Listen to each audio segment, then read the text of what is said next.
ജന്മനാട്ടിലെത്തിയ മന്ത്രി അനൂപ് ജേക്കബിന് നാട്ടുകാരും UDF പ്രവർത്തകരും വമ്പിച്ച സ്വീകരണം നൽകി.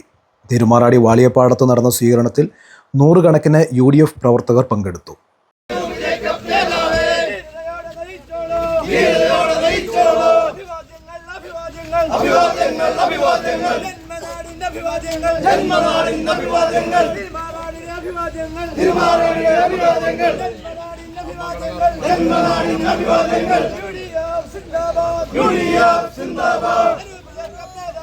അനൂപ് ജേക്കബ് നേതാവേ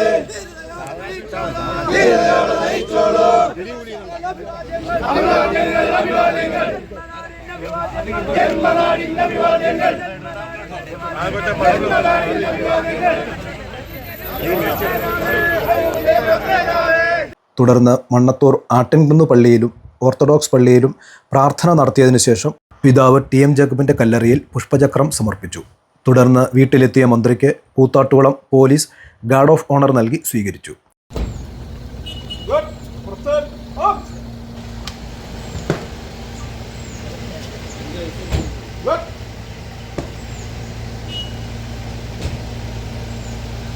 പിറവത്തെ വികസന പ്രവർത്തനങ്ങൾ സമയബന്ധിതമായി പൂർത്തീകരിക്കുമെന്ന് അനൂപ് ജേക്കബ് പറഞ്ഞു.